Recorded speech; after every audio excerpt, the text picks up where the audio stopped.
Baliktad na nga ang mundo ni Mokang. Naging instant millionaire na nga ito. Tuwang-tuwa ito sa ginawa ni Ramon sa kanya dahil bukod nga sa ipahandle sa kanya ang isang negosyo ni Ramon, ay papayagan pa siya nito na ituloy ang naudot niyang pangarap na makapagtapos ng pag-aaral.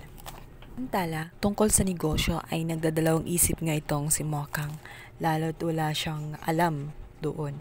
Ang tanging alam lang niya ay sumayaw nga sa bar at magtinda sa Quiapo.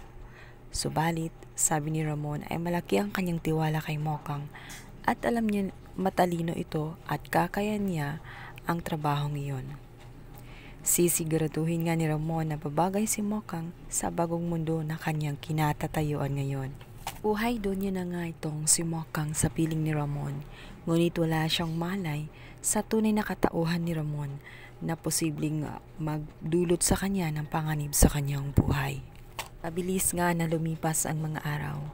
Samantalang ito nga si Tanggol ay naging ganap na nga na hitman ng isang bilibid kung saan pumapatay siya ng mga tiwaling tao sa lipunan.